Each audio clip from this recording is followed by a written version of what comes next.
It's all over. Everything I had, everything that I was going to be, it's all gone. And I don't know how I can move forward. My wife, my sweet baby girl, my home. And it's because I found that boy. I wish I never had. I've visited the woods often before. I would head off to clear my head after a long week of work on our farm. It was just one of those rare places around these parts that was untouched by buildings, signs, all human fingerprints. And it's only gotten worse since then. But as I was wandering, admiring a small colony of mushrooms at the time, I spotted some movement in the brush, maybe 30 feet off. Hoping for a glance at local wildlife, I stayed low and I stayed quiet, and I crept toward the perimeter of the bush. Dividing myself from the stillness beyond was a bramble of sharp thorns, bearing what looked to be wild blackberries. I picked one or two while listening and waiting. Another rustling, this time accompanied by what sounded like a sharp intake of breath. My brow furrowed. Is somebody out there? No response. Some birds were stirred from their nests and scattered into the air. I stood up, peering through the foliage, unable to spot anything of note. And so I carried on, making my way deeper into the woods. There was no established path there, just an approximate direction I had grown to know and enjoy. My marker to turn back was a large, thick oak that stood at the edge of a river. And on the other side of that river was a few acres of land that was caught in a bidding war between a couple of acquaintances of mine. Beautiful land, with so much possibility. But for one reason or another, no one had a claim on it. If I could afford it, I'd take a piece. But I didn't cross the river to venture there myself. As I finished making my way around a new route to this usual spot, that's when I saw him.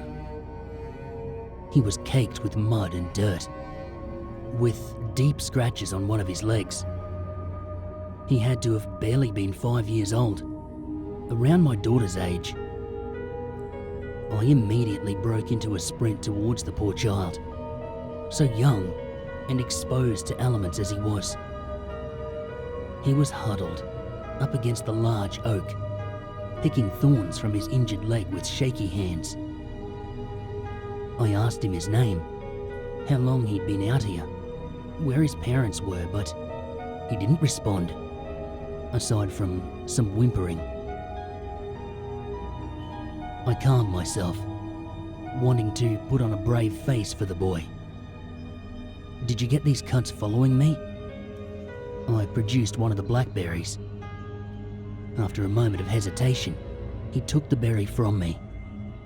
Well, I'm here now, and I'll get you cleaned up and back to your parents. Does that sound good? He nodded, wiping tears from those deep, green eyes. I took out some rubbing alcohol and gauze from the first aid pocket of my bag. I did warn him that the alcohol could sting, but the child didn't wince in the slightest as I cleaned up his leg. I assumed he was just unusually tough. I dressed the leg and then asked him if I could lift him up. Once again, he nodded, and we stood by the river. Now, where are your parents? I asked him, and he pointed over my shoulder, across the river. I stood, taking that in for a moment. He must have wandered incredibly far from home if that was the case. It was about a 45-minute trek for an adult to get to the nearest home across that unowned land. unless there were some squatters living somewhere. Or perhaps the child was abandoned here. The dreadful possibilities crossing my mind, I gave a smile to the boy, agreed to follow his lead, and began wading across the shallow river. Trying to coax words from the boy, I began calling out "Mummy" and "Daddy" to the expanse of land. He did not join in, only pointing whenever he felt I'd strayed from the path.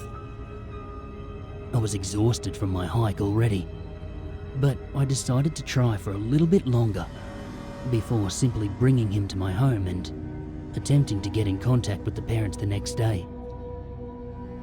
The sun was beginning to redden as it set.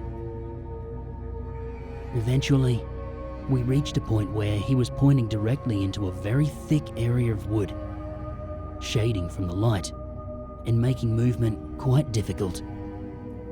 I continually offered another route from this difficult terrain, but he shook his head, steadfast. For a moment it crossed my mind that I was being lured into some sort of sick trap, the child being a lure so that the parents can wreak whatever violence they want on the sucker. But I shook those thoughts away once more. I assumed this was the path he took, and he'd be lost if he went another way. The small child would be able to navigate this area much easier than I could. So, I took a deep breath, and I continued pushing through the branches and weeds. I could surmise the path the boy would have taken, following the area of least resistance, sticking close to the ground and shielding his frail figure from the lashing branches. I don't do well with tight spaces, so my heart began to beat faster and faster as I felt my movement becoming more restricted. Every couple of steps, my foot would get caught in a hole in the ground or wrapped in some plants. But the brush wasn't very big. I'd be in clear air soon. If there was nothing to be seen in clear air, I was heading back home. This was enough. But I realized my steps were taking me down an incline much deeper than I expected, and the foliage above was blocking far too tight. My eyes had to adjust quickly to the darkness I found myself surrounded by. And where was the sound of the woods, the crickets, the trickling river, the birds? Instead, I almost thought I could hear music from farther below. The boy wriggled in my arms and began to run ahead. I protested, but he continued on, finally vocalizing. I wish he hadn't. I wish he didn't speak. He made a small, rubbing, clicking noise as he went. It was a disturbing sound, like the chirping of a bird, and it made me feel sick to my stomach. Then a deeper, more complex chirping responded. A woman, looking quite similar to the boy, and her hair knotted with twigs and filth, crawled into view from the brush and took him in her arms. Her eyes were too big, the same shade of green as the child, and her ears, nose, and extremities all seemed too sharp. My first impulse was to grab the boy from this thing, but he nuzzled into her, chittering and clicking, and I could hardly bring myself to move. And then she shot her eyes to me. She shrunk away for a moment, chittered to the child who only giggled, and then locked eyes with mine. She began to croak out words, real English words, using that horrible noise. I am so sorry. Well, that was all I could take. I thrashed my surroundings, clawed at the dirt beneath me and began to climb up, out of this strange place, with all these awful creatures. Nature tore at my skin as I barreled blindly towards safety, not sure where safety was, but knowing that it was up, knowing that it was daylight. I stumbled into the clear air and fell onto my back. I breathed heavily, sobbing and coughing up dust and grime. But I was safe. I was home. Or so I thought. I opened my eyes. It was night. Had that much time really passed when I was down there?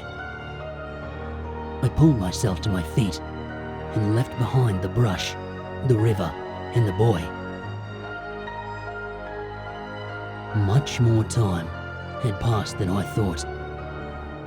In those few moments, with the woman and her son, 70 years passed. My wife is long deceased. My daughter, recently so. Where my farm stood is now a small town. Everything I was or had is gone. And my name is a local oddity in this town, according to the first person I spoke to in this new world. Edwin Welch? Hilarious. The old folks? They say the fairies got him.